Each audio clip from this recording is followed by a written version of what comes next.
मैं हूं वैदिक ऋषि। हमने इस भूमि का नाम भारत रखा राजा भरत के नाम पर, जो धर्म और साहस के प्रतीक थे।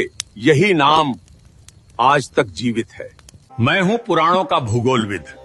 हमने भारत को जम्बू द्वीप कहा, जहां जम्बू वृक्षों से भरपूर भूमि थी। प्राचीन काल में पूरी धरती को इसी नाम से विभाजित किया जाता था। मैं हूं आर्य परंपरा का विद्वान।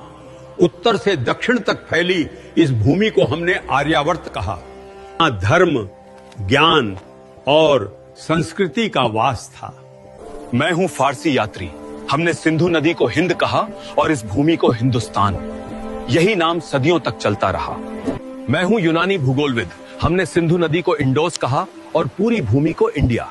यही नाम ब्रिटिश काल में आधिकारिक बन गया। मैं हूं प्राचीन व्यापारी। भारत की सोने जैसी भूमि के कारण हमने इसे सुवर्ण भूमि कहा। सोने, मसालों और धन की धरती। मैं हूं अरबी नाविक। हमने इस धरती को अल हिंद कहा। सागर, मसाला, व्यापार और ज्ञान की भूमि। मैं हूं फारसी इतिहासकार। हमने इस देश को हिंद कहा, जो सिंधु नदी से निकला नाम है। मैं हूं पुराणों का कथावाचक। इस उपमहाद्वीप को हमने भरतखंड कहा, राजा भरत की विशाल भूमि। मैं हूं चीन का भिक्षु यात्री। हमने भारत को जिहोनगना कहा, ज्ञान और आध्यात्मिकता की भूमि के लिए। मैं हूं प्राचीन चीनी इतिहासकार। हमने भारत को यिंगतू कहा, महान धर्म, संस्कृति और व्यापार की भूमि। मैं हूं सुश्रुत 600 ईसा पूर्व का शल्य चिकित्सक। मैंने नाक, कान और त्वचा की सर्जरी विकसित की, जिसे आज प्लास्टिक सर्जरी कहा जाता है। मेरी पुस्तक सुश्रुत संहिता में 300 से अधिक शल्य तकनीकें लिखी हैं।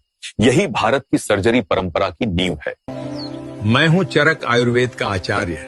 100 ईसा पूर्व मैंने लिखा था कि बीमारी का इलाज सिर्फ दवा से नहीं होता है।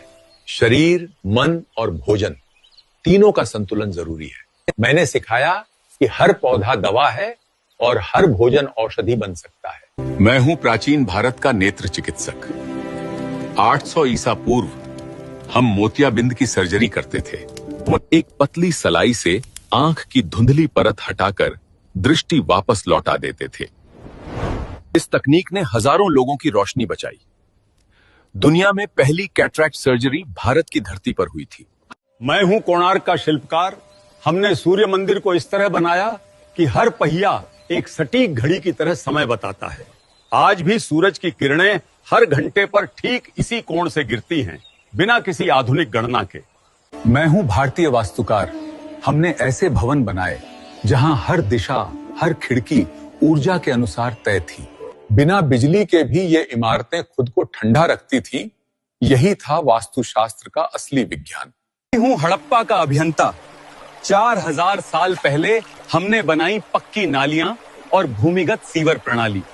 हर घर में जल निकासी का रास्ता अलग था। इतनी सटीक योजना आज भी आधुनिक शहरों के लिए मिसाल है। मैं हूं वो कारीगर जिसने बनाया दिल्ली का लौह स्तंभ। लगभग 1500 साल पहले इसे बिना किसी आधुनिक तकनीक के ढाला गया था। आज तक इसमें जंग नहीं लगी और विज्ञान अब भी इसका रहस्य नहीं सुलझा पाया। मैं हूं नागार्जुन। मैंने रसायन विद्या को विज्ञान बनाया, धातुओं को बदलने और औषधियां बनाने की विधियां खोजी। आज की आधुनिक केमिस्ट्री की जड़ें यहीं से निकली। मैं हूं कणाद। मैंने कहा हर वस्तु छोटे छोटे अणुओं से बनी है। जब दुनिया को परमाणु का नाम भी नहीं पता था, भारत ने उसका सिद्धांत लिखा। यही था हमारा विज्ञान, अदृश्य को भी देखने की दृष्टि। मैं हूं भारद्वाज ऋषि। मेरे ग्रंथ विमान शास्त्र में वर्णन है कि मानव उड़ना सीख चुका था। ऐसे यंत्र जो आकाश में, जल में और पृथ्वी पर चल सकते थे। आज के वैज्ञानिक इसे एरोडायनामिक्स का प्राचीन रूप मानते हैं। मेरा नाम है राजा राममोहन राय। मैंने 1829 में सती प्रथा को रोका ताकि स्त्रियों को फिर से जीने का अधिकार मिले। मैं हरविलास शारदा हूं। 1929 में मैंने बाल विवाह निषेध कानून बनाया ताकि बचपन मुस्कुरा सके। मैं सावित्रीबाई फुले हूँ। 1848 में मैंने लड़कियों के लिए पहला स्कूल खोला ताकि ज्ञान पर सबका अधिकार बने। मैं हूं ईश्वर चंद्र विद्यासागर। मैंने 1856 में विधवा पुनर्विवाह कानून बनवाया ताकि हर स्त्री को सम्मान मिल सके। मैं हूं मौर्य सम्राट अशोक। 3री शताब्दी ईसा पूर्व में मैंने सारनाथ पर एक धर्म चक्र की स्थापना की। मेरा धर्म चक्र जीवन, गति और धर्म का प्रतीक है। इसमें 24 तीलियां हैं साहब। हर तीली एक मूल्य दर्शाती है। इन 24 तीलियों में हैं सत्य, संयम, न्याय, करुणा और परिश्रम। ये बताती हैं कि जीवन में ठहराव नहीं, निरंतर आगे बढ़ना ही धर्म है। सदियों बाद यही चक्र भारत के झंडे में आया। 22 जुलाई 1947 को इसे राष्ट्र की गति और प्रगति का प्रतीक बनाया गया।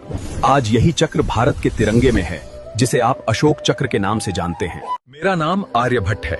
5वीं शताब्दी में मैंने शून्य का विचार दिया। यही शून्य गणित और खगोल शास्त्र की नींव बना। मैं वही हूँ जिसने न्यूटन से 400 साल पहले बताया था, हर वस्तु पृथ्वी की ओर गिरती है। जरा मेरा नाम बताओ कमेंट में। मैं हूँ सुश्रुत। जब दुनिया शरीर को छूने से डरती थी, तब हमने सर्जरी करना सीख लिया था। मेरा नाम चरक है। मैंने चरक संहिता लिखी, जहां हर पौधे को दवा की तरह समझा गया। मैं हूं पाणिनि। मैंने संस्कृत व्याकरण को सूत्रों में बांधा। आज भी दुनिया की कई भाषाएं उसी संरचना पर बनी हैं।